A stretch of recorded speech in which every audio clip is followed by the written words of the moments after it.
planejamento, mas a ideia é que a gente cada vez mais possa tornar menos operador dependente. Isso eu sempre falo para todos os meus alunos, para as pessoas que me acompanham, que o ideal era que tanto fizesse eu estar operando, que tenho mais tempo de experiência, quanto um cirurgião mais novo,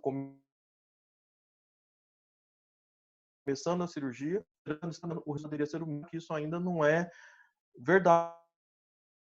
Mas a tendência, acho que a ciência e os estudos têm que culminar, ou têm que caminhar para esse lado, para ser o menos operador dependente. A efetiva é aquela que é menos operador dependente, né? Que qualquer pessoa com um treinamento mínimo consiga realizar com a mesma eficiência e eficácia que um cirurgião mais experiente. Então, essas são as premissas que a gente carrega com relação ao planejamento. E hoje nós vamos falar um pouquinho, primeiro, dos objetivos. Eu vou falar um pouquinho como eu faço análise facial,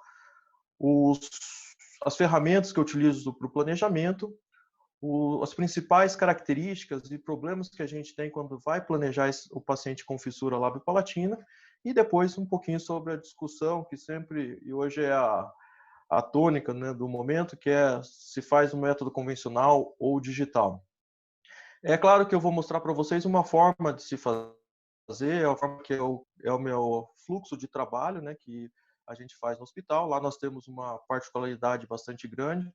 Primeiro, pelo volume de cirurgia. Então, a gente chega a fazer 3 cirurgias num período. Então, esses pacientes têm que vir de outros estados até Bauru para que a gente possa preparar, planejar, fazer a cirurgia de modelo e operar num período só. Então, geralmente eu tenho feito 3 cirurgias em um único período para que a gente possa dar vazão aos nossos pacientes. Então, é mais ou menos essa nossa rotina, e isso influencia bastante nesse fluxo de trabalho, para que a gente possa ser o mais eficiente possível. Bom, se alguém tiver alguma dúvida, eu gostaria que se ficasse à vontade para fazer os questionamentos e para que a gente possa ir trocando experiências nessa aula. Bom, primeira coisa é definir os nossos objetivos, né? Quais são os objetivos da cirurgia ortognática hoje? Então, uma face harmônica, né? Isso é o princípio, né? Uma via aérea que eu não altere ou que eu melhore essa permeabilidade da via aérea, e a oclusão. Hoje, praticamente, a oclusão é obrigação. A gente fica mais na questão da face e da via aérea, porque a oclusão já se tornou obrigação. Mas isso ainda não é suficiente para os nossos objetivos, para cumprir os nossos objetivos. Nós temos que dar isso ao nosso paciente, tudo em função e sem dor. Porque não adianta nada ele ter uma face harmônica, uma oclusão estável, uma via aérea pérvia, mas se ele não consegue mastigar, se ele não consegue abrir e fechar a boca, se ele sente dor, então isso de nada adianta, e nós estamos piorando a condição dele que existia previamente nessa situação. É claro que o processo de reabilitação da fissura lábio-palatina, ele é complexo,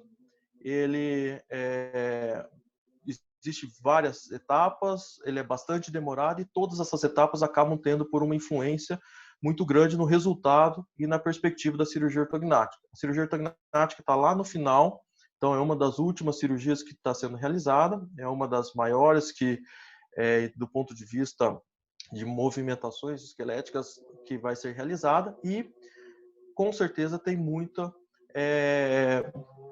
alterações que vão repercutindo lá no final, tá certo? Eu não vou falar de todas, mas eu vou pontuar algumas que vão interferir no meu planejamento para que depois a gente possa discutir.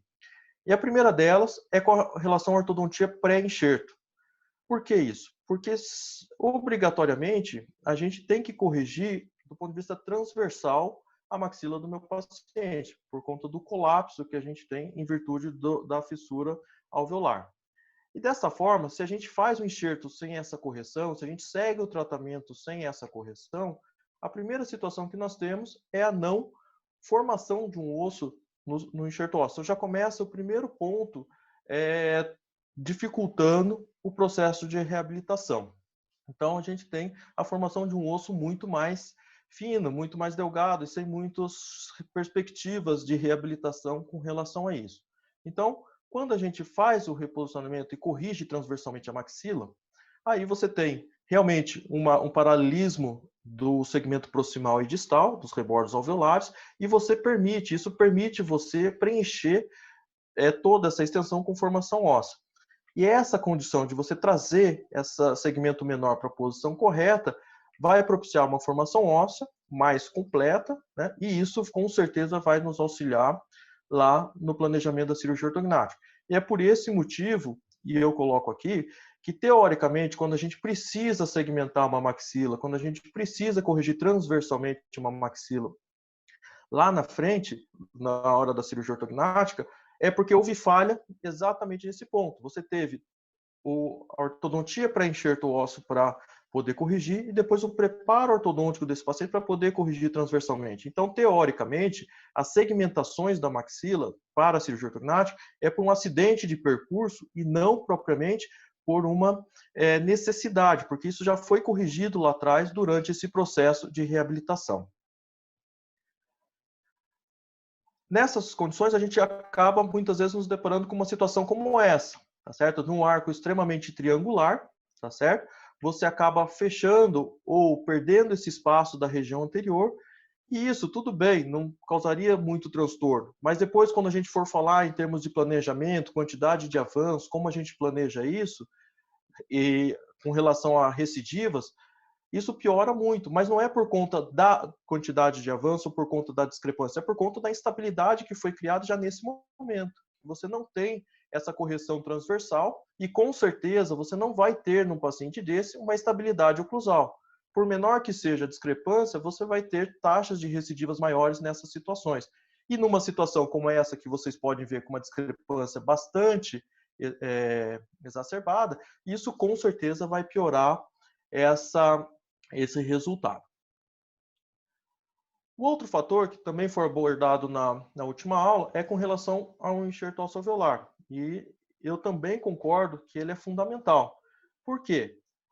Porque ele vai me tirar de uma situação de uma irrigação dividida, principalmente nos bilaterais, e aqui os bilaterais para mim têm uma importância maior do que os unilaterais, né? Então, os bilaterais, você tem um problema de irrigação e taxa de necrose da pré-maxila muito maior, quando você faz procedimento sem um enxerto. E você transforma essa maxila enxertada com uma irrigação vinda do palato, do retalho palatino. E isso me propicia fazer um acesso convencional no fundo de sulco. Enquanto que no paciente sem o enxerto bilateral, eu tenho que fazer os acessos laterais. E isso me coloca numa condição de planejamento e de resultado da minha cirurgia limitado. Por quê? Eu vou ter que sair de uma condição como essa, operando por tunelização, porque eu não posso fazer a incisão aqui na região anterior da pré-maxila. E eu também estou limitado com a mobilização dessa pré-maxila. Por mais que eu consiga avançar esse segmento posterior, a pré-maxila eu não posso soltar ela como deveria para poder avançar tudo que o segmento posterior deveria, porque senão eu comprometo demais a irrigação dessa pré-maxila. Então eu acabo ficando um pouco limitado com relação aos movimentos. Dá para fazer avanços grandes, mas nós sempre temos que pensar nessas condições o custo-benefício que nós estamos com de irrigação dessa pré-maxila. E o que para mim é bastante preocupante é a gente usar um guia final, porque toda vez que a gente utiliza um guia final para estabilizar a maxila, eu gero um espaço, e esse espaço vai resultar no final da minha cirurgia em uma mordida aberta, ou anterior ou posterior, dependendo da situação que eu fizer o meu guia. E uma mordida aberta nem sempre é tão fácil fechar no pós-operatório. Então, o ideal é que a gente finalize com a oclusão final desse paciente. E toda vez que a gente tem que pôr esse guia final, ele acaba comprometendo e necessitando maior ortodontia de intercuspidação no pós-operatório. E a outra situação que também me preocupa com o guia final é com relação à manutenção da distância transversal, que com certeza você perde. Então, a maioria dos pacientes que eu operei, por mais que eu tente travar, por mais que eu tente estabilizar essa maxila com os guias finais, você não consegue ter uma boa estabilidade. Você sempre tem uma diminuição, uma perda da distância transversal. Aí nós começamos a mudar, porque primeiro, esse guia, ele é ruim, ele teria que ficar 60 dias com o paciente até que houvesse uma ossificação inicial. A higienização é péssima, o paciente não consegue higienizar, e quem já tirou esse guia sabe o quanto é ruim tirar esse guia. Do ponto de vista de higiene, de cuidados, é muito difícil o paciente manter uma higienização adequada. E ainda por cima ele não estabiliza a maxila como deveria. Então nós pensamos no modelo diferente e hoje nós temos operado com o aparelho do Hirax. O ortodontista já deixa montado para mim esse aparelho e eu consigo estabilizar no sentido, nos 3 planos do espaço, a minha maxila. Meu medo era que houvesse uma torção, mas isso não acontece. A gente faz um reforço, né, com barras, com fios mais espessos, e ainda, às vezes, a gente pode deixar um gancho caso a gente precise para casos mais severos. Então, essa foi uma alternativa bastante interessante. Eu não usaria o guia final para os pacientes sem enxerto. É claro que ainda, quando eu tenho a pré-maxila solta, eu preciso fazer a utilização desses splints de resina ainda, mas nos unilaterais eu já resolvi, ou eu já consegui uma boa melhora utilizando o Hirax como uma alternativa para a estabilidade transversal. E os resultados que a gente tem tido é de não ter tanta recidiva e ainda, se possível, caso aconteça, você ativar esse aparelho para que você mantenha ele estável no transoperatório. E o último fator que eu gostaria de colocar é com relação ao preparo ortodôntico, né, que para mim começa na decisão se esse paciente é cirúrgico ou compensatório. Então, para mim, esse seria o primeiro passo.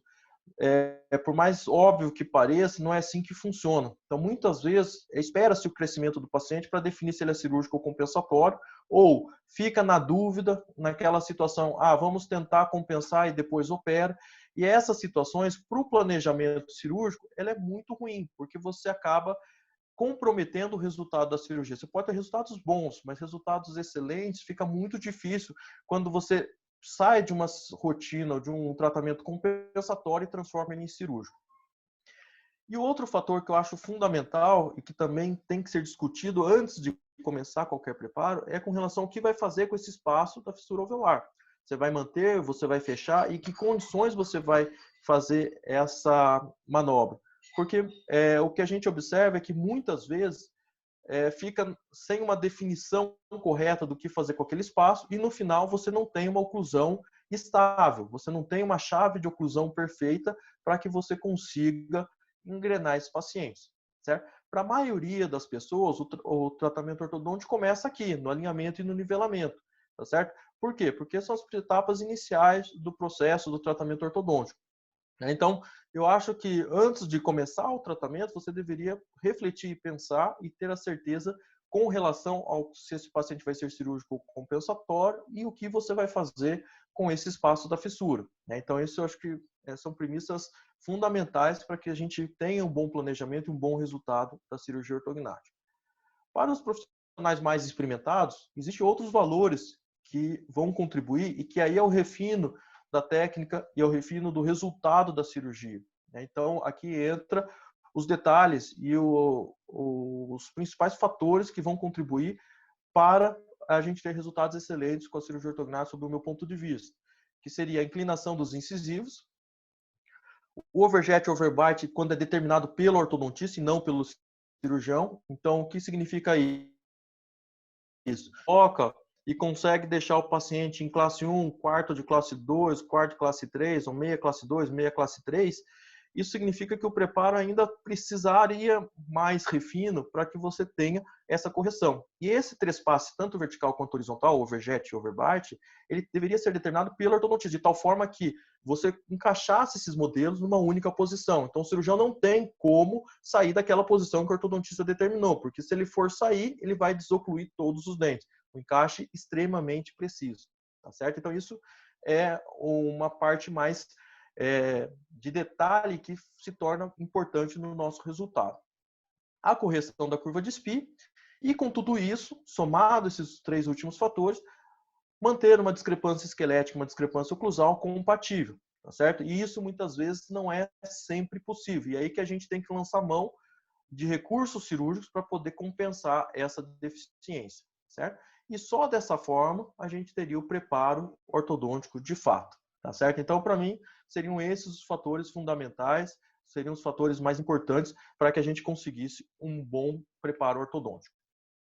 Bom, e aqui alguns exemplos. Aqui é um trabalho do professor Arnett mostrando 2 planejamentos. Então, vocês vejam que nesse planejamento você tem um perfil mais harmônico, mais equilibrado, né? E nesse planejamento um perfil mais convexo, com um pouquinho de deficiência de mandíbula.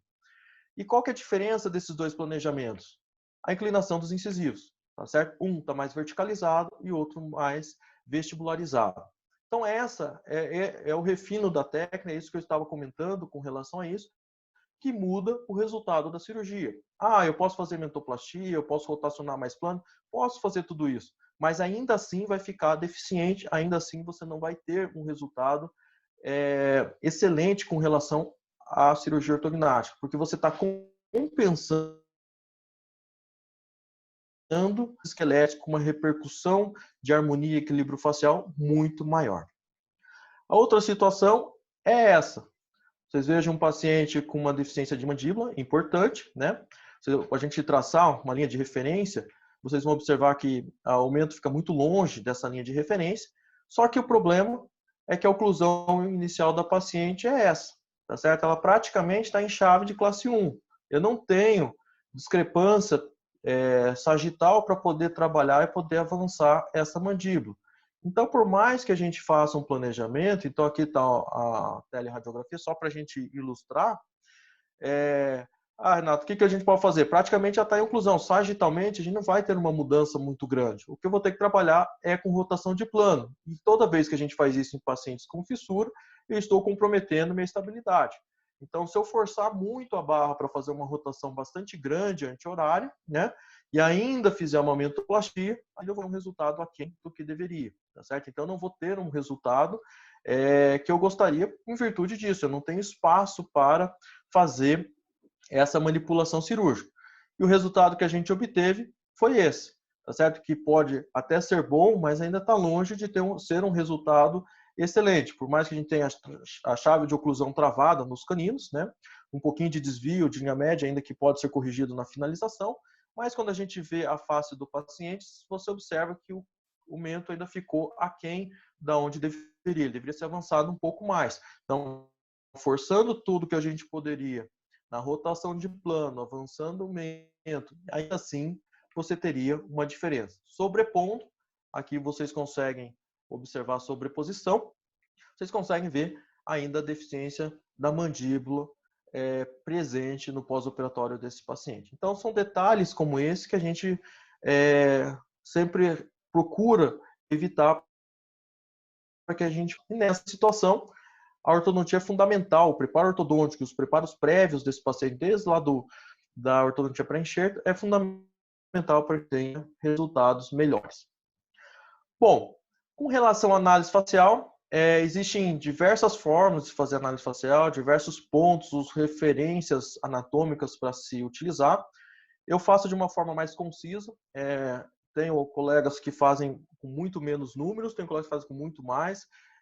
O que eu acho que eu tenho que ter valores importantes que vão me servir, que vão me ser úteis durante o meu planejamento.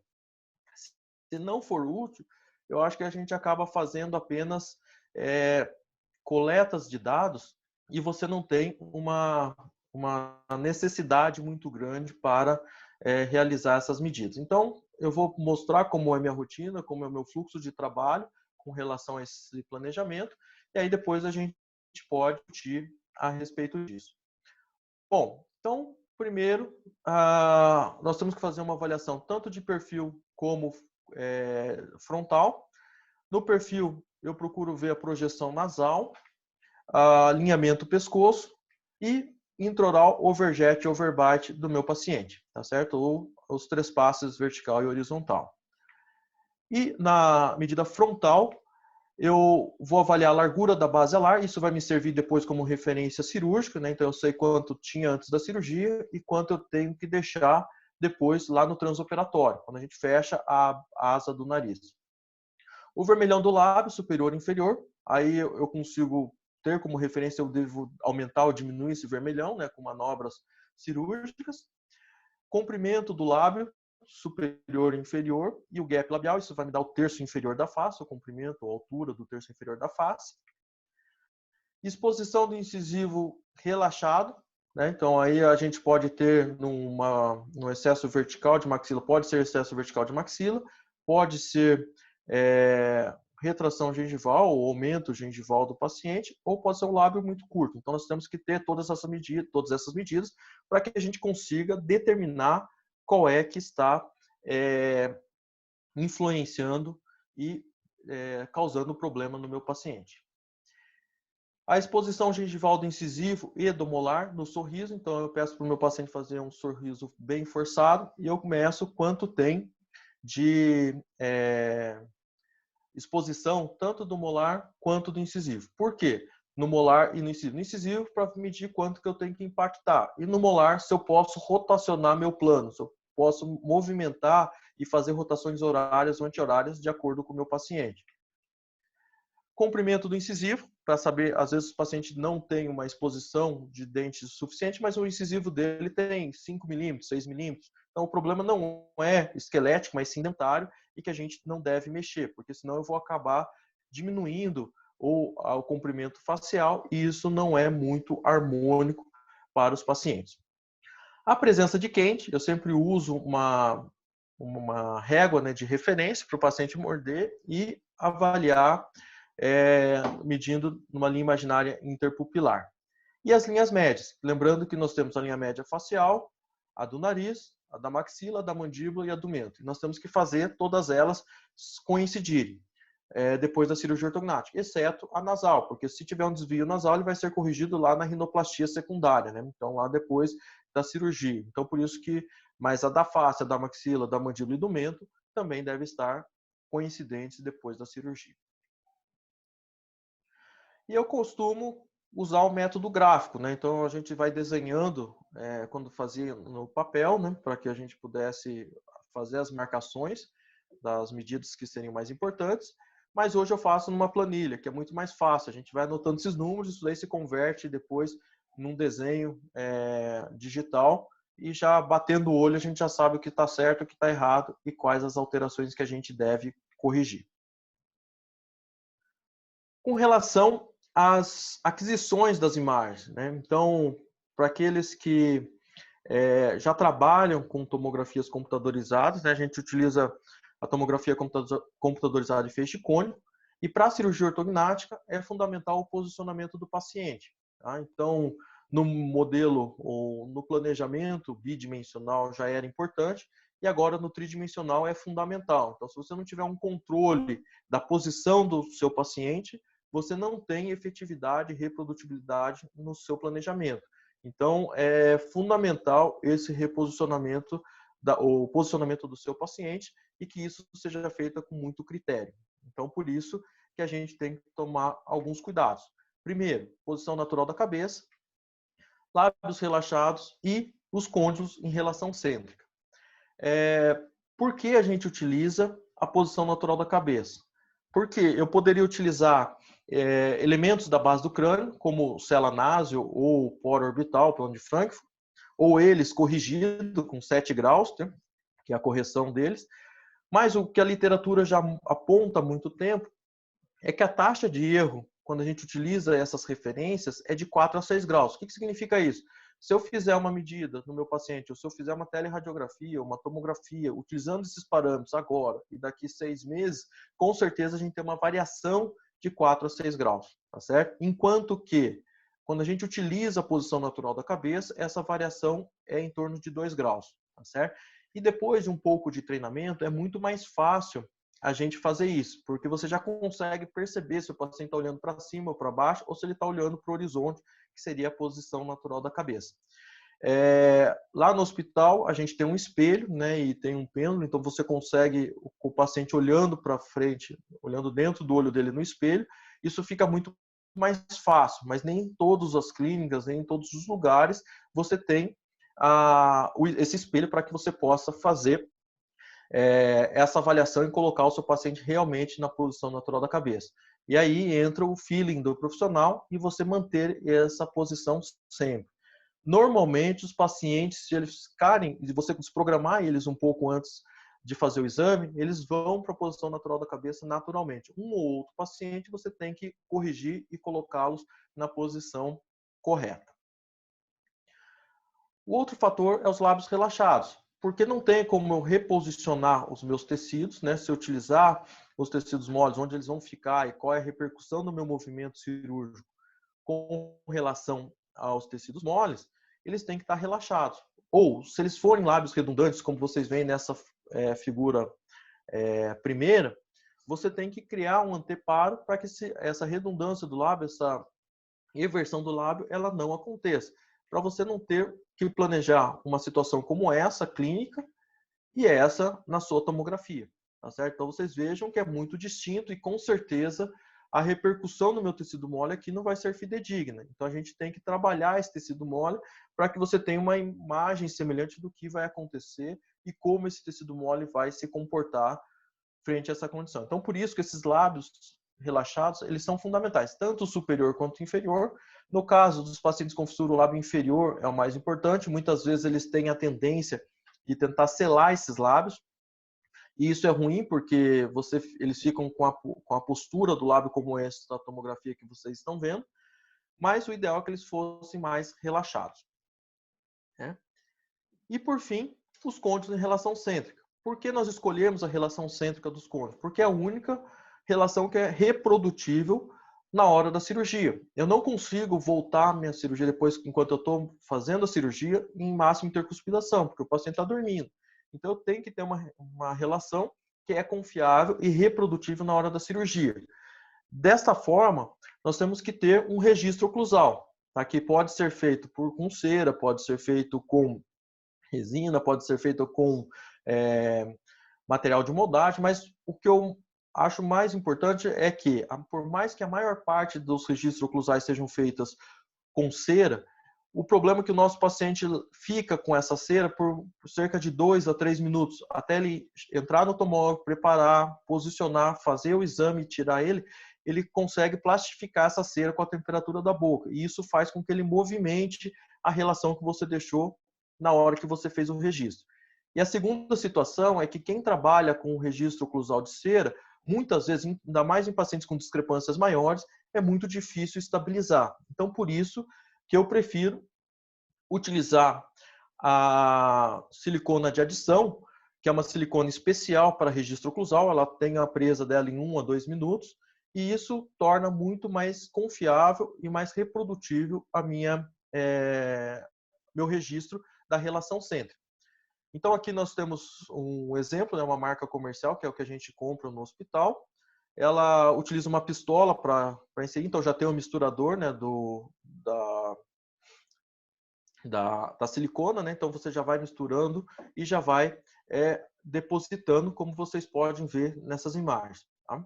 Existem várias formas de se fazer isso. É claro que aqui eu fiz essas fotos apenas para demonstração, mas com o aparelho é um pouco mais difícil, porque essa silicona, depois que tomou presa, ela vira uma borracha dura e acaba enroscando no aparelho. Então existe um pouco de técnica ali para tirar antes de tomar presa e você conseguir fazer isso sem grandes transtornos. No começo é um pouco mais difícil, mas depois se torna bem tranquila a utilização dela. Então aqui eu prefiro começar o depósito dela. Então vocês vejam que já tem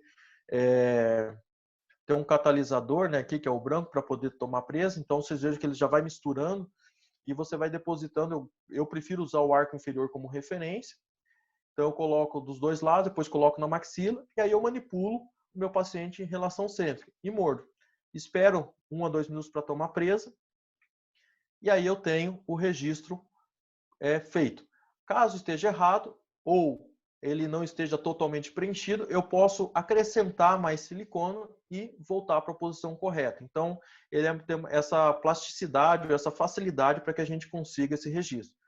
Qual é a grande vantagem dele? Primeiro, que você pode checar. Então, eu posso manter ele na boca e manipular quantas vezes forem necessárias, até que eu tenha certeza que esse meu registro está correto, tá certo? Segundo, eu posso aumentar a quantidade dele caso ele não esteja tão estável. Então, eu consigo já avaliar na hora que eu estou fazendo o registro a sua estabilidade quando eu for montar os meus modelos ou quando eu for escanear esses modelos lá na frente. E eu tenho uma intercuspidação, eu tenho indentações mais bem definidas, diferentemente da cera, que não ficava tão marcado. Então, aqui eles ficam bem marcados, a hora que eu tenho o meu modelo, ele encaixa perfeitamente bem, tá certo? Então, é muito mais tranquilo, muito mais seguro quando a gente vai fazer esses encaixes para a confecção. E não tem o erro na hora que ele vai para o laboratório de radiologia para encaixar e para colocar na posição correta. Bom, e com esse registro, para que a gente usa esse registro? Primeiro, para todos os nossos registros fotográficos, avaliações de análise facial, todas as nossas avaliações, exames de foto, de imagem, são feitas com esse registro. Por quê? Eu tenho um desenho melhor e eu tenho uma posição dele já em relação centro. A tomografia é feita com esse registro. Então, a gente põe o registro, ela não interfere muito na imagem, então isso não tem um grande problema. E a montagem dos meus modelos. Então, dessa forma, eu tenho uma relação maxilomandibular idêntica nos meus registros fotográficos, no exame tomográfico e nos meus modelos. Então, isso é muito importante. Eu não estou variando essas distâncias e aumentando minhas margens de erros. Porque se eu faço em MH, eu tenho uma MH quando o paciente tirou foto, outra quando ele fez o registro, e a outra para montar o articulador, e a outra quando ele fez a tomografia. Então, isso ele pode variar, principalmente em oclusões instáveis, de uma forma bastante efetiva. Então, dessa forma, eu tenho uma padronização dessa relação maxilomandibular em todos os momentos do meu planejamento. Bom, então, para a gente fazer o planejamento, eu tenho que utilizar uma referência. Então, eu posso utilizar a base do crânio, como na maioria dos trabalhos tem como referência a base do crânio. Qual que é o grande problema? Então, aqui está um outro trabalho do professor Arnett, que também coloca com relação à referência à base do crânio. Nesse caso, por exemplo, eu tenho uma base do crânio mais achatada e eu tenho um SNA e um SNB normal, só o ANB alterado, mostrando que eu conseguiria resolver esse paciente com mecânica ortodôntica, né? Então, quando a gente conseguiria fazer isso com uma ortodontia. E eu tenho uma segunda situação em que o meu SNA está ok, o SNB-NB está um pouco aquém. Então, eu deveria fazer um avanço de mandíbula. O problema é que nas duas situações é o mesmo paciente. O que mudou? A posição da cabeça dele. A base do crânio alterou. Então, o que faz a gente pensar isso? Que em situações clínicas semelhantes, mas com bases de crânios alteradas, eu vou ter condutas diferentes. E por isso a tendência é que as referências da base do crânio comece a não ser uma referência tão segura assim, quando a gente pensa em previsibilidade e reprodutibilidade da cirurgia. Ela é até reprodutível, porque você vai sempre fazer da mesma forma. O problema é que os meus resultados não são reprodutíveis. Eu não consigo, em situações clínicas semelhantes, sempre manter, porque a minha variação da base do crânio pode acontecer e isso alterar minha conduta, alterar meu planejamento lá na frente. Então, hoje, existe uma grande tendência, né, de não utilizar mais a base do crânio. A gente já vem observando esse movimento na literatura para que se utilize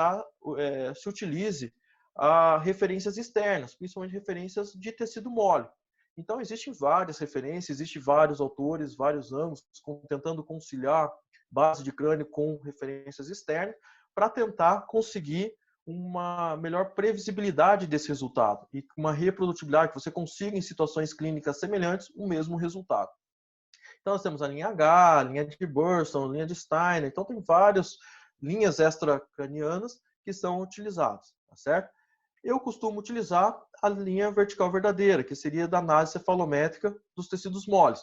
Por quê? Porque eu acho ela bastante objetiva, nós temos um programa que faz isso e que facilita como uma ferramenta para otimizar a sua utilização, e a gente consegue auto-checar todas as medidas e as relações de uma forma bastante tranquila, né? Então, ela foi descrita em 99, já é utilizada há muito tempo, né? Então, eu venho utilizando direto esse traçado cefalométrico, e aqui a gente tem o dimensionamento do movimento esquelético que eu vou precisar. Então, basicamente, o que é esse traçado cefalométrico dos tecidos moles? Ele todo vai se basear numa linha perpendicular ao solo. Então, imaginando meu paciente em posição natural da cabeça, uma linha perpendicular ao solo que passa no ponto subnasal. Essa é a definição de linha vertical verdadeira, tá certo?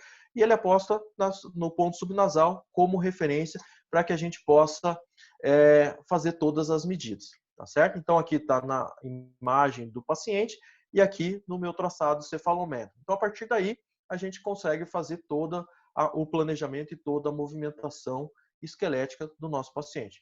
E como ela é composta, quais são os fatores que influenciam esse traçado cefalométrico? Então, nós temos fatores dentro-esqueléticos, que é o plano oclusal, e é aqui que a gente mede as rotações de plano, né? O plano a inclinação do incisivo superior e inferior em relação ao plano oclusal. Então, aqui é o resultado que a gente vai ter, que eu mostrei naquele slide da compensação dos incisivos, né? Então, aqui que a gente vai fazer essas medidas e observar se eles estão numa posição adequada para que a gente possa posicionar esses esqueletos da melhor forma possível, e o overjet e o overbite, tá certo? Então, esses são os fatores dentro do esqueleto. Nesses fatores, tanto o ortodontista quanto o cirurgião pode alterar, e aqui que vai estar o desenho dos meus lábios vão estar exatamente nesse ponto, mais especificamente na inclinação dos incisivos. Então, aquele perfil bem desenhado, bem contornado, só vai acontecer se eu tiver inclinações dos incisivos corretamente, senão você não vai conseguir. Você pode até compensar, tentar mascarar, mas ficar perfeito o desenho do perfil é muito difícil se os incisivos estiverem fora da sua posição. A espessura do tecido mole, né? Então, porque muitas vezes existe uma relação de resposta do tecido mole frente à movimentação esquelética, em decorrência da sua espessura, né? Espessura e tonicidade, não só espessura. Mas aqui nós conseguimos medir essa espessura e dessa forma ter um parâmetro de como vai responder esse tecido, tá certo? Então nós temos tanto do lábio superior e inferior, pogônio e do mento. E aqui o ângulo nasolabial e o ângulo labial que serve como referência para a gente para quantidade de avanço. Então aí é que está a grande questão com relação às espessuras e os ângulos do tecido mole. Depois, os comprimentos da face, e aqui nós temos da face total, do terço inferior, aí dos seus componentes, lábio superior, lábio inferior, gap labial, altura da maxila e altura da mandíbula, tá certo? E dentário, ou a exposição do incisivo e overbite. Então, são essas somatórias que vão gerar todas essas medidas verticais que devem ser computadas na hora do meu planejamento. E, por fim, as projeções em relação à linha vertical verdadeira, que seriam do terço médio, né? Então, e superior, no caso da glabela, em relação à linha vertical verdadeira, que são números, o que encontra-se à esquerda é negativo, à direita é positivo, né? Então, da margem orbitária, da maçã do rosto, subpupilar, da base nasal.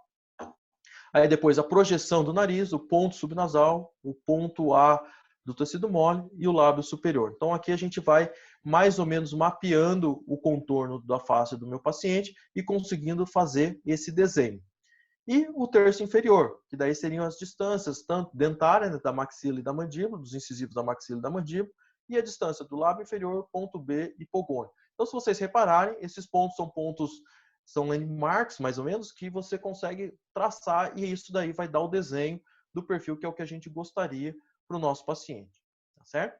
E nós temos, aqui seriam todas as medidas do traçado cefalométrico dos tecidos moles, mas você pode me perguntar, Renato, mas se você mudar, ou se essa inclinação da sua linha vertical verdadeira estiver errada, você vai errar todo o planejamento. Sim, realmente. Por isso que nós temos esse quinto fator, que seria a harmonia facial, que ela independe da linha vertical verdadeira. Minha linha vertical verdadeira pode estar na posição correta ou a 1 quilômetro de distância, porque ela vai medir valores absolutos. Então, aqui nós temos o ângulo facial e a distância absoluta entre a glabela e o ponto A de tecido mole, entre a glabela e o ponto pogônio do tecido mole. Então, dessa forma, eu tenho relações importantes e que fazem eu ter certeza que as outras 4 medidas estão corretas. Porque caso a gente tenha uma discrepância muito grande ou uma linha vertical verdadeira fora da posição, isso é difícil acontecer porque a gente consegue monitorar durante todo o processo, né, com a fotografia, com a tomografia e na hora que a gente transfere isso para o computador. Então é bastante tranquilo de se fazer essas medidas. E nós temos a relação entre o terço médio e o terço inferior. Então, por exemplo, a parte da órbita e do tecido mole do lábio superior e do pogônio.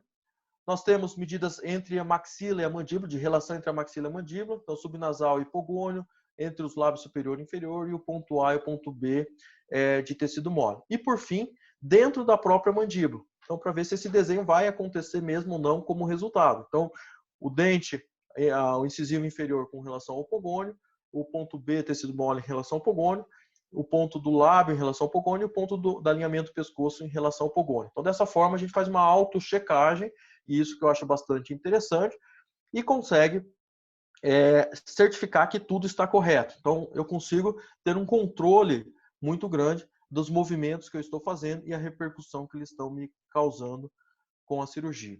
E eu utilizo o Dolphin, que é como a VTO, que a gente chama, que é o Visual Treatment Objective, justamente para fazer esse planejamento ainda bidimensional. Então, nós fazemos o planejamento bidimensional para que a gente consiga mensurar essas medidas para que a gente faça as cirurgias de modelo.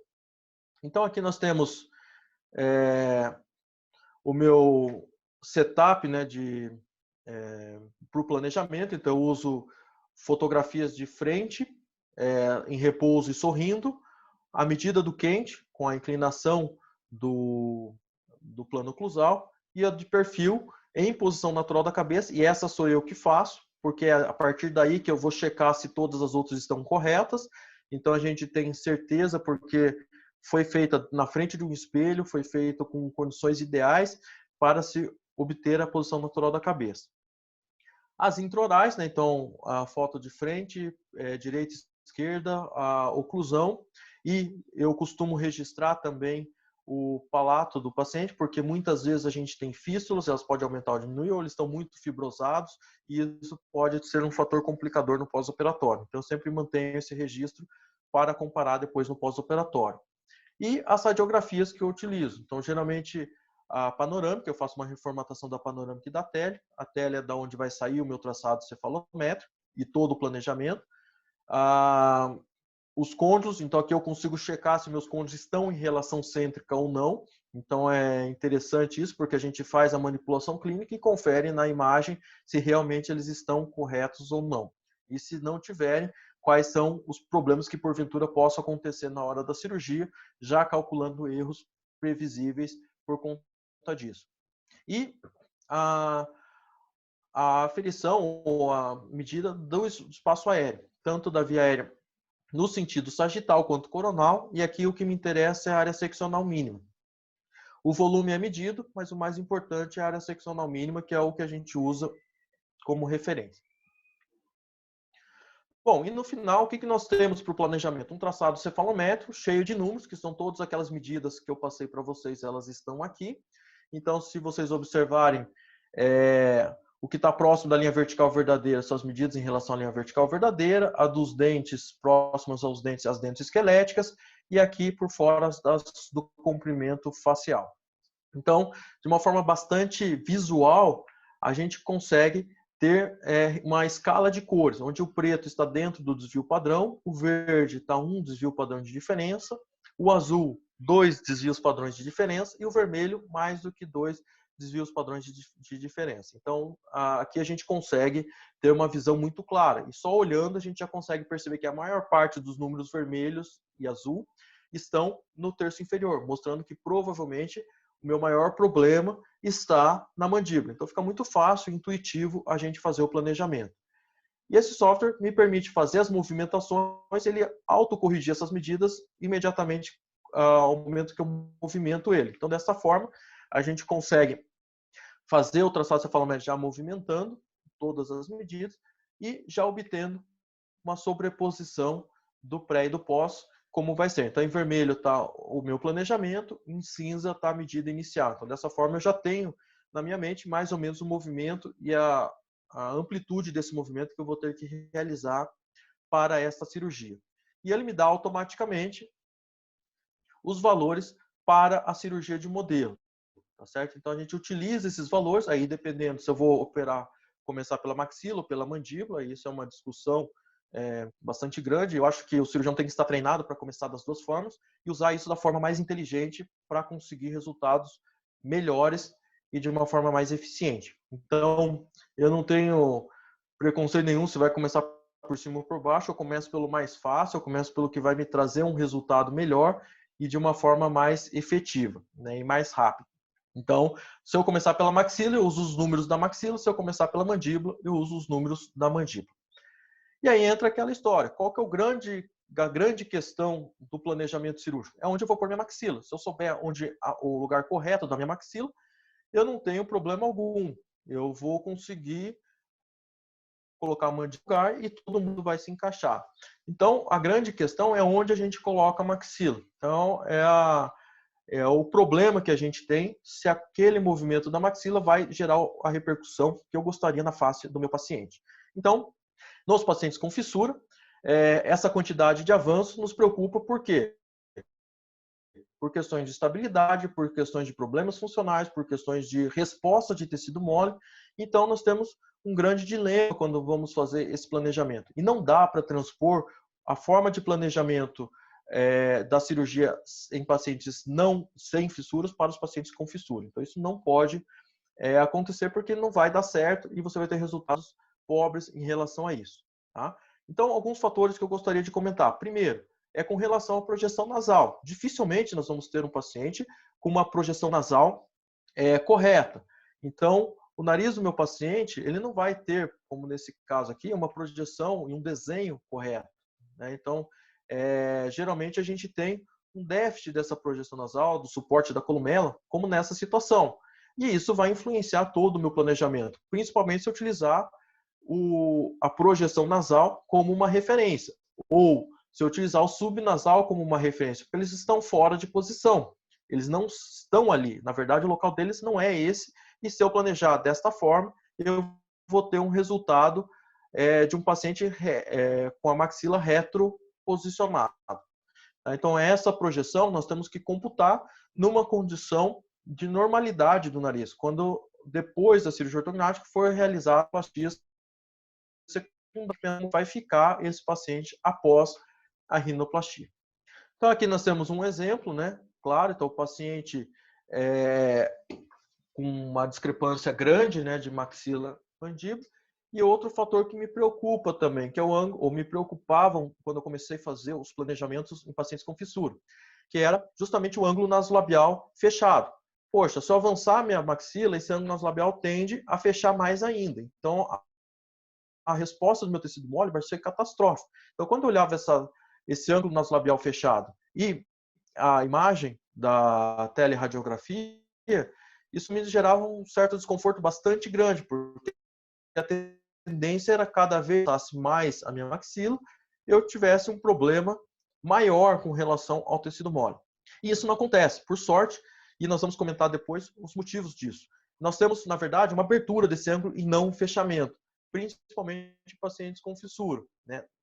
Ou exclusivamente pacientes com fissura. E aqui a gente não pode transferir esse raciocínio para pacientes sem a fissura, porque a condição é bastante diferente e a resposta do tecido mole é diferente. E aqui, o ângulo nasolabial já fica mais aberto e nós temos um resultado, após a rinoplastia, muito mais favorável. Então, é esse pensamento que nós temos que fazer lá atrás, quando a gente está planejando. Nós pegamos um paciente com uma deficiência de suporte da columela, nós temos um paciente com ângulo fechado e que, na teoria, a gente não deveria avançar mesmo tendo um retroposicionamento da maxila, porque isso causaria uma repercussão negativa para a face do paciente. Mas, na verdade, a resposta do tecido mole acontece um pouco diferente, tá certo? E a gente fala isso com bastante segurança em virtude de dois trabalhos que a gente realizou. Um, revisando os nossos próprios planejamentos, né, durante 10 ou 12 anos, que foi o trabalho de tese da minha orientada Anne, e outro mais recentemente, com medidas mais atuais, que é o trabalho do Bruno, e nós estamos terminando um terceiro trabalho, só que não deu tempo de fazer toda a estatística para expor para vocês, mas é mais um trabalho com relação a isso, mostrando a diferença de comportamento do tecido mole frente às modificações esqueléticas. E nesse primeiro trabalho, nós avaliamos 87, saiu de um grupo de 450, 470 pacientes, e sobraram 87 que eram viáveis para análise. Desses 87, nós dividimos em 3 grupos. Grupo com um avanço de 5 a 10 e mais do que 10. Então, nós temos aqui a distribuição, como vocês podem ver, o grupo maior teve avanço maior do que 10 milímetros. Tá? Depois nós tivemos 30 pacientes com de 5 a 10 e 19 até 5 milímetros. E o nosso menor avanço foi 0,2, e o maior avanço foi de 23 milímetros. Então, isso é os nossos dados que nós trabalhamos com relação a isso. E o que nós observamos? Respondendo justamente esse efeito do paciente anterior que eu mostrei para vocês, que é você ter uma resposta maior do nariz do que do lábio. E isso faz com que você diminua ou aumente esse ângulo nasolabial, propiciando essa movimentação. Então, você tem uma repercussão muito mais na região subnasal do que do lábio, até 5 milímetros. Depois isso vai equilibrando com 10 e fica muito pouco depois de 10 milímetros. Então, esse raciocínio que a gente acaba transcrevendo agora para os nossos planejamentos, que a gente consegue mudar um pouquinho e saber que se eu quero uma repercussão de tecido mole mais evidente, principalmente na região do lábio superior, eu tenho que fazer avanços maiores do que 5 milímetros, porque é aí que nós temos uma resposta melhor da cirurgia, tá certo? Para os tecidos moles. E isso veio a corroborar com esse outro trabalho, que nós repetimos o experimento agora com uma avaliação tridimensional, avaliando o lado com e sem fissura, avaliando o lábio, base óssea, né, o vestibular do tecido ósseo e os dentes. E o que a gente observa nessa condição? Que nós temos exatamente um suporte do lábio que não é dado pelos dentes, que é o que vocês veem aqui, essa distância muito grande, que é muito menor aqui, quando o tecido ósseo e os dentes começam a dar suporte para o paciente. Então, até 5 milímetros, você está só correndo naquela bolsa de ar que acaba ficando para os pacientes com fissura, devido à grande discrepância. Então, a partir dos 5 milímetros, em média, é o que você começa a ter e a empurrar esse lábio mais para frente, causando a repercussão que a gente gostaria num caso de paciente que necessitasse uma projeção de tecido mole maior. Então, esses 2 trabalhos corroboram, e adiantando para vocês numa análise preliminar desse terceiro trabalho, as respostas vêm corroborando da mesma forma, com resultados bastante semelhantes, mostrando de formas diferentes que a análise realmente acontece próximo a isso que nós estamos comentando. E a outra questão, que é o grande medo que as pessoas têm, é com relação à disfunção velofaríngea, de quanto avançar e se eu devo mudar o meu planejamento com relação a isso. Bom, nós já fizemos uma revisão de literatura, nós já fizemos alguns trabalhos com relação, junto com a equipe de fonoaudiologia e da fisiologia do hospital, e o que a gente tem de panorama é que, desde 1990, já começa, nesse trabalho de 90, a não ter tanta influência o avanço da maxila. Tá certo? Então a cirurgia ortognática não tem problema? Não, ela tem problema. A cirurgia pode alterar a função velofaríngea, mas não está relacionado à quantidade de avanço. E isso vem se corroborando com os trabalhos que são subsequentes. E aqui eu falo do nosso trabalho que nós publicamos no ano passado, junto com o pessoal da fonoaudiologia, esse de Medeiros Santana, justamente em que a gente isolou 50 pacientes e acompanhou esses pacientes por 1 ano. Então, pegamos pacientes com fala equilibrada, né, e operamos e observamos qual era a resposta que eles tiveram. E nessa resposta, a gente observou que apenas 20% dos pacientes tiveram uma piora, mas não foi uma piora tipo de equilibrada para moderada ou severa, foi de uma equilibrada para uma discreta, e apenas 20%. Os outros 80% não tiveram alteração da função velofaríngea. E não observou-se relação com a quantidade de avanço. Então, não é a movimentação esquelética que eu faço que vai interferir na função velofaríngea, tá certo? Mas sim o que nós estamos, e que a literatura vem corroborando para isso, que é a mobilidade das musculaturas do véolo palatino, que acabam contribuindo para essa alteração da função velofaríngea.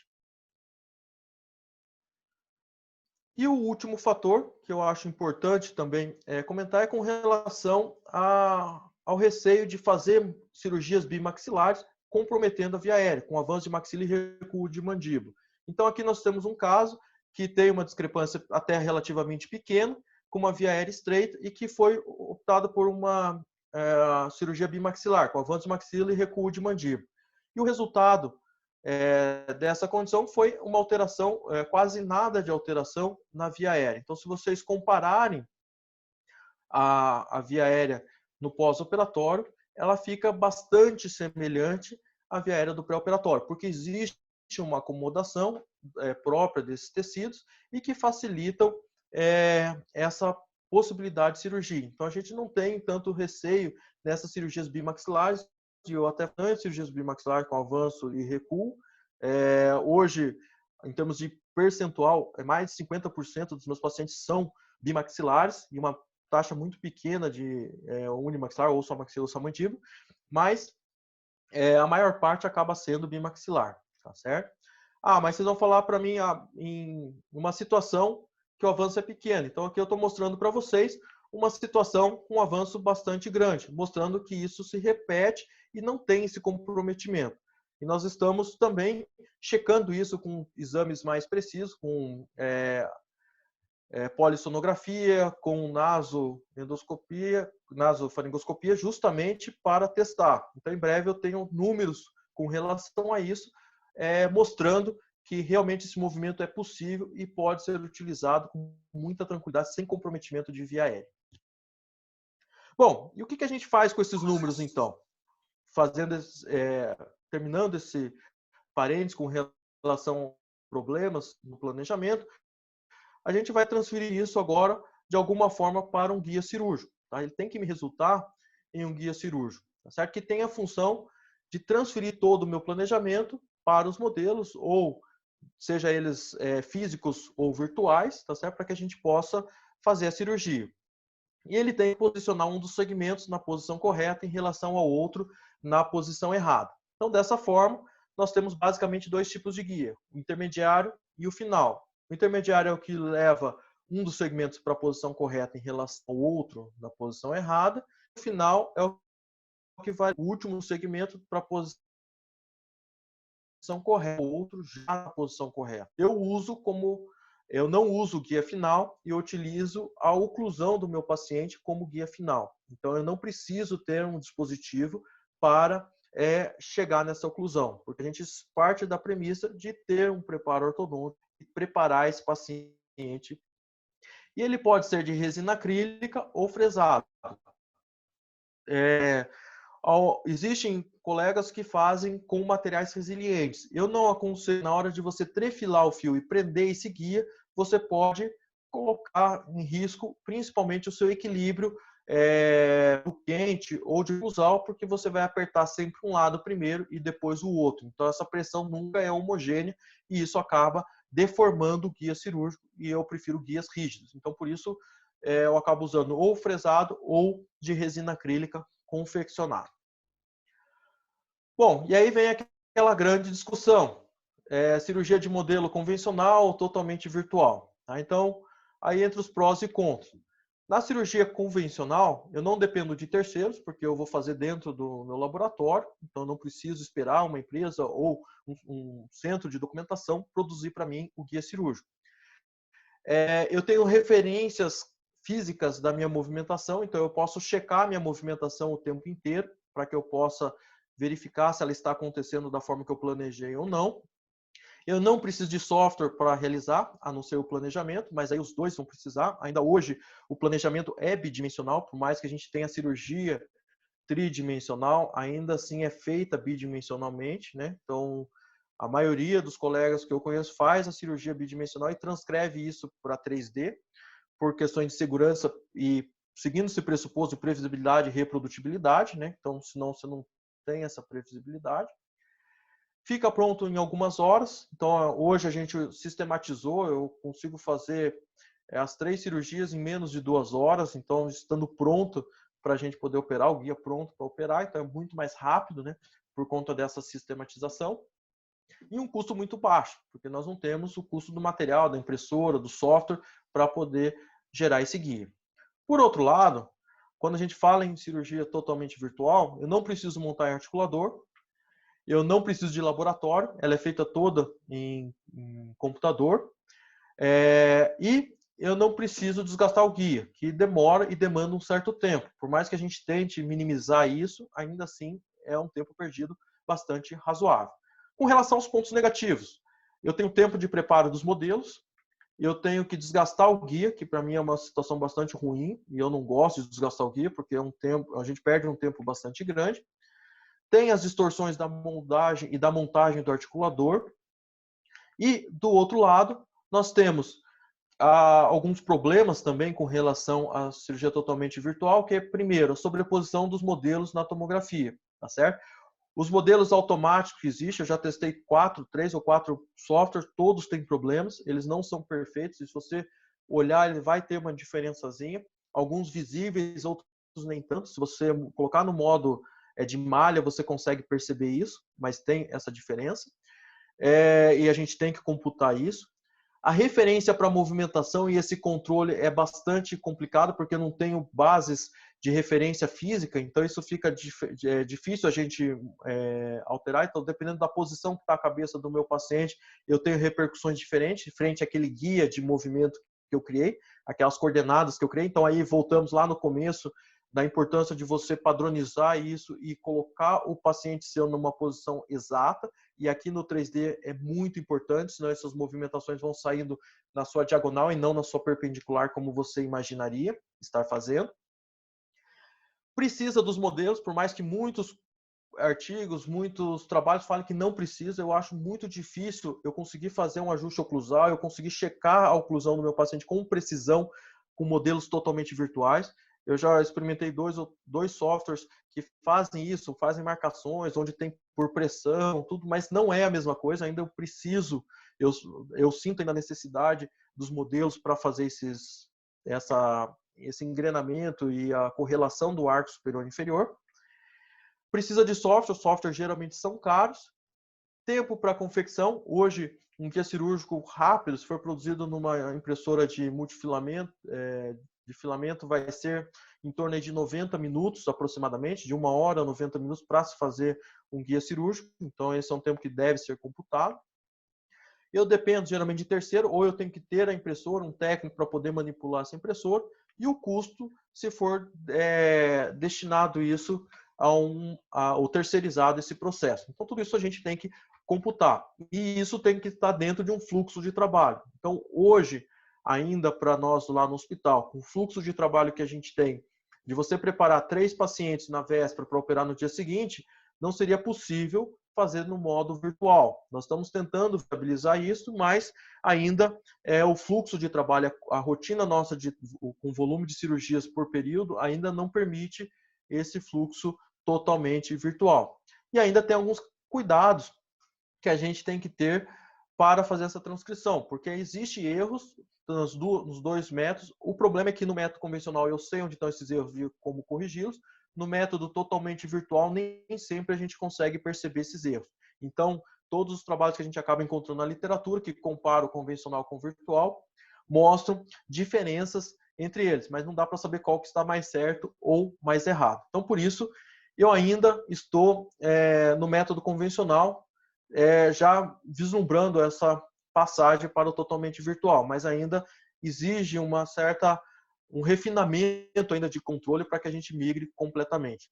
E nós já fiz alguns planejamentos com totalmente virtual, mas ainda assim, na minha opinião, exige ainda um pouco de refinamento. É claro que em cirurgias mais tranquilas, com menores discrepâncias, com menores mobilizações nos 3 planos de espaço, é muito mais fácil.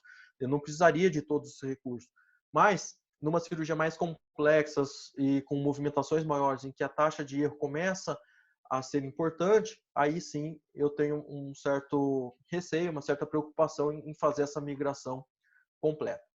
E para fazer e otimizar esse meu fluxo de trabalho com relação ao método convencional, eu utilizo um arco facial que é único, né? Então eu posso fazer em vários pacientes com o mesmo arco facial, porque eu só troco o pino de referência, né? Então eu consigo otimizar de uma forma maior dessa forma. E ele tem uma vantagem de não ter um fulcro no centro. Ele movimenta no sentido lateral. Isso facilita bastante e eu aperto um único parafuso. Então isso é muito mais rápido, muito mais prático para se fazer.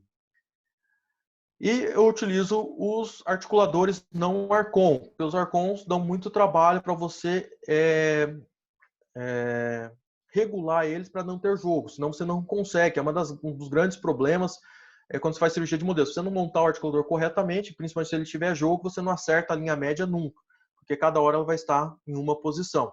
Então, por isso que eu prefiro, esse aqui é o modelo Arcon, eu prefiro o modelo não Arcon, que o côndilo não tem movimentação dentro da fossa, né? E o côndilo está na parte superior e não na parte inferior. Então, isso facilita bastante.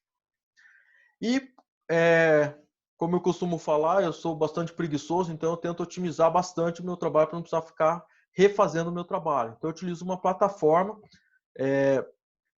que leva os meus modelos na posição. O que essa plataforma faz? Ela simplesmente dissocia os movimentos nos 3 planos de espaço. Eu vou mexer primeiro vertical, depois antero-posterior, depois lateral. Então, o que antes na cirurgia de modelo eu tomava muito tempo, eu tinha que acertar os 3 planos do espaço ao mesmo tempo, eu faço tudo separado. É claro que do jeito que ela é vendida não dá para ser usada, então eu fiz algumas adaptações para que eu pudesse fazer. E como eu falei, reforçando a minha preguiça, eu não gosto mais nem de serrar os modelos, então eu não tenho nem serrado mais os modelos. Eu uso esse dispositivo que eu confeccionei que é a medida exata da plataforma, então eu não poderia ter uma plataforma presa no meu modelo por conta do meu fluxo de trabalho, então eu teria que ter 3, 4 plataformas para conseguir fazer a mesma cirurgia, eu só tenho uma, então eu acabo fazendo essa plataforma com plataformas magnéticas, né, sobrepostas, e isso leva o meu modelo. Então, na hora de eu fazer as medidas iniciais, eu simplesmente separo, tiro essa plataforma e troco pela plataforma ajustável. E aí eu consigo fazer a movimentação nos 3 planos do espaço. Feito isso, eu fixo o meu modelo na plataforma e o guia. Então, hoje, uma cirurgia de modelos, para chegar até esse ponto de confeccionar o guia, eu não gasto 15 minutos com o articulador montado. Para só fazer a cirurgia de modelo, eu não gasto 15 minutos para fazer a cirurgia de modelos e o guia cirúrgico. Então fica muito mais prático, muito mais rápido e dessa forma eu consigo fazer 3, 4 cirurgias em 1 hora e poder operar no dia seguinte sem grandes transtornos. E nós temos também a cirurgia totalmente virtual, tá certo? Que aqui nós temos uma demonstração como ela funciona, né? Então você faz a movimentação, é da mesma forma, né? Então aqui você tem toda a movimentação esquelética e a diferença é que nessa interface que nós temos aqui vai ser produzido um guia totalmente virtual, que ele vai ser levado para uma impressora e fresado. Tá? Então qual que é o problema? Que ainda não dá para aplicar esse software, tá certo? O que eu acho é que o planejamento ainda tem que ser convencional e você tem esse modelo para fazer o seu guia. Só que nessa situação você tem que ter um controle muito grande na transferência das suas medidas bidimensionais para tridimensional e ter certeza que isso está acontecendo, tá certo? Então isso é o mais importante na hora de você fazer isso. E os cuidados para posicionamento do paciente, para sistematização desse processo. Bom, e o nosso guia cirúrgico? Ele está todo o nosso planejamento, tá? Então esse guia, seja ele fresado ou confeccionado manualmente, então está todo o nosso planejamento. Não dá para alterar depois, então é o que eu costumo falar, que toda a parte pensante está até a produção desse guia, depois dali para frente é só execução de técnica, né? Então eu não vou mudar nada, eu não vou alterar nada no meu planejamento, tá certo? E daqui para frente eu não levo, quem já me viu operando, eu não levo absolutamente nada do centro cirúrgico, a não ser o guia, porque todo o restante está dentro desse guia. Então, as 2 únicas coisas que eu faço no centro cirúrgico é os ajustes oclusais e o guia que vai ter que levar o meu esqueleto para a posição, tá certo? Então, acho que dessa forma eu consigo agilizar o meu procedimento cirúrgico, porque eu não tenho dúvida, eu vou direto executar a técnica de acordo com o que eu planejei. Então, o meu guia é a minha referência para a cirurgia toda. Bom, de uma forma bastante resumida, o que eu gostaria de falar era isso. Não sei se ficou claro, se ficou alguma dúvida, e agora eu fico à disposição de todos para os esclarecimentos. Muito obrigado. Muito obrigado, Renato. Eu te agradeço, na verdade, por essa explicação. Foi excelente, na verdade. Eu acho que você falou, resumidamente, é o que você falou, mas foi uma aula, para a gente, foi uma aula bastante completa. Muito obrigado mesmo. A gente tem uma visão de todo o planejamento, de como você faz, né? Não só a parte teórica, mas de como você faz e algumas dicas para facilitar esse planejamento cirúrgico no seu dia a dia, que é muito importante. Eu vou abrir para o pessoal, não sei se o Geraldo quer comentar, Geraldo, alguma coisa da aula. Eu acho que a aula foi bem completa. Eu acho que da aula, realmente, não sei se alguém vai ter dúvida, mas se alguém tiver alguma outra dúvida sobre o assunto do planejamento virtual. O Geraldo quer comentar alguma coisa? Eu só tinha preparado algumas perguntas, mas também a maioria das perguntas também já foram respondidas durante a aula, que foi bem explanada. Acho que o Renato atingiu o ponto que a gente estava preocupado. Tá? O que eu solicitei para ele mesmo foi de falar o dia a dia, como é que é a prática dele, essa sistematização do trabalho. Agradecer, Renato, de novo, professor Renato, pela participação. Eu vi até fiz uma busca bibliográfica por alto recente, algumas coisas que estavam me gerando dúvida recentemente. Eu queria saber um trabalho do Posnick recente, de 2019, que ele publicou na Plastic. Ele falou que ele tem geralmente ele faz um alto índice de bimaxilar, e você falou também que esse índice de bimaxilar é elevado, em torno de 50%. Só que ele fala também que na maioria das cirurgias dele ele também faz mento. Eu queria saber qual que é a sua porcentagem ou aproximada de quanto de mento que faz para adequar esse perfil facial do paciente. A mentoplastia, na verdade, ele é um refino estético, né? Então, o que acontece? Nós temos duas situações. Uma, quando o paciente não tem a projeção do mento, e aí você precisa avançar. E a outra é naquela situação compensatória, tá certo? Que, por exemplo, o posicionamento do esqueleto dos dentes já não está adequado, eu preciso compensar isso com rotação de plano e mentoplastia, tá certo? Idealmente, a mentoplastia não deveria ultrapassar 3, 4 milímetros, tá certo? Se a gente for pensar numa discrepância correta, natural. Quando ela começa a ultrapassar muito disso, você tem que checar que provavelmente seus incisivos começam a estar numa posição fora do normal e você está correndo atrás de uma deficiência dentária e não só esquelética. Então, a mentoplastia, na verdade, eu utilizo com uma finalidade de refino estético, né? Ou às vezes quando eu preciso compensar na cirurgia o que não foi realizado na ortodontia, porque aí entra o aspecto, muitas vezes, da ortodontia apresentar algumas limitações, de não conseguir, por exemplo, fazer uma retração que eu precisaria para a cirurgia. E aí a cirurgia tem que compensar isso, e aí nessas situações a gente acaba fazendo a mentoplastia. Em números, mais ou menos, eu acho que chega em torno de 20% a 30%, não mais do que isso, né? Até porque hoje, no hospital, no centrinho, a gente tem um bom entrosamento com a ortodontia. Então, isso fica muito mais fácil e diminui bastante esses problemas, porque a gente conversa sobre isso antes da cirurgia. Então, isso acaba minimizando. É claro que em situações que você não acompanha o paciente, talvez a estatística da mentoplastia seja um pouco maior. Ok, obrigado. Outra pergunta também na busca bibliográfica, eu estava olhando até um artigo publicado pelo Rafael Denadai, que também é um colega nosso que está lá fazendo um fellow lá em Seul, e ele publicou recentemente, junto com o grupo dele lá em Seul, sobre benefício antecipado em cirurgia ortognática. Qual que é a sua posição? Se aí tem praticado? Como é que é? Então, o que eu penso do benefício antecipado é que para o cirurgião é fantástico. Tudo isso que eu falei para vocês, vocês não precisam se preocupar com muitas coisas disso. Ou ficaria um planejamento muito mais simplificado, porque você vai pôr o esqueleto numa posição que você considera melhor. E depois a ortodontia vai correr atrás dessa discrepância que você deixou para fazer. Então, eu não vejo com bons olhos o benefício antecipado. Por quê? Porque, para mim, um planejamento correto, um resultado previsível e reprodutível, você precisa da ortodontia.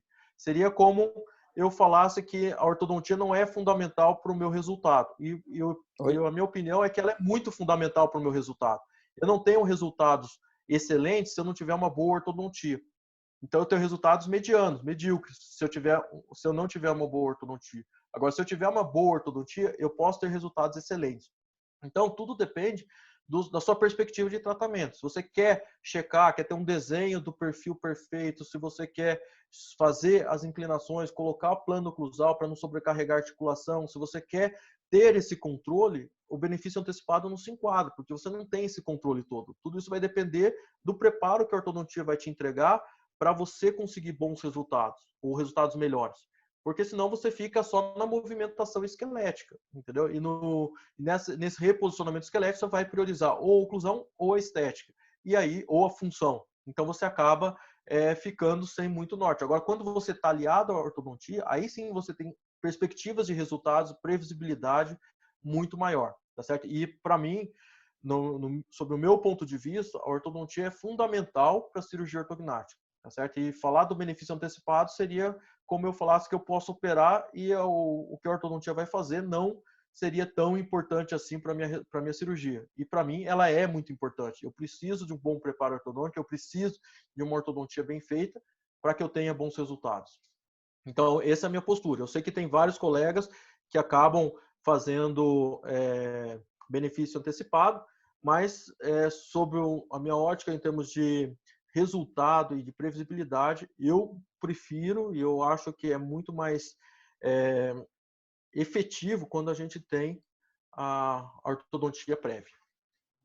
Ok. E só para finalizar, para a última coisa, você falou do Hyrax, falou que tem operado com Hyrax. Quando eu te acompanhei, eu não lembro de ter visto nenhum caso. Eu queria saber desde quando você tem operado com Hyrax e quantos casos, qual a sua porcentagem, e também com relação à técnica cirúrgica, se você tem dissecado os vasos palatinos lá atrás para dar essa liberação dos tecidos moles na região posterior para liberar mais dessa maxila. Se tem alguma na sua alteração, na sua técnica, você tem feito isso, e a questão do Hyrax. O Hyrax eu comecei a usar faz, eu acho que uns 2 anos, mais ou menos, porque utilizar esse guia final para mim não era uma boa alternativa e eu não via com bons olhos, e não vejo ainda com bons olhos esse guia final. Então o guia final sempre vai gerar uma mordida aberta e para mim não era um resultado que eu aceitava muito e um tempo de ortodontia pós-operatória muito grande. Então eu buscava alternativas para não usar esse guia final. E aí conversando com o ortodontista, eu sugeri para ele para a gente montar um Hyrax e testar para ver se não ia haver a torção. E aí nós fizemos o primeiro caso. E ele gostou, por quê? Porque ficou estável, não recidivou transversalmente. E aí a gente começou a fazer. Eu devo ter hoje em torno de 8 a 10 casos operados dessa forma, e eu utilizo para pacientes que não têm enxerto ósseo e que tem uma deficiência transversal ou ela está muito justa, que eu não posso perder essa distância transversal. Não é para todos os pacientes, porque geralmente é para os bilaterais, para os unilaterais a gente consegue controlar bem isso, mas alguns unilaterais onde a discrepância transversal não foi corrigida e a gente vai corrigir na hora da cirurgia. Então são para essas situações que eu acabo utilizando. A indicação é bastante precisa e bastante específica, mas quando necessário ela é bem interessante e ajuda bastante. E com relação à segunda pergunta, que é com relação ao vaso palatino, na verdade, assim, eu estico ele ao máximo, né, na mobilização. Isso é um grande detalhe, né? Você tem que mobilizar e a mobilização tem que ser efetiva. Então, eu faço uma mobilização bastante grande, você pode acompanhar. E quando ele me atrapalha, quando ele já chegou na sua tensão máxima, eu corto o vaso palatino, tá certo?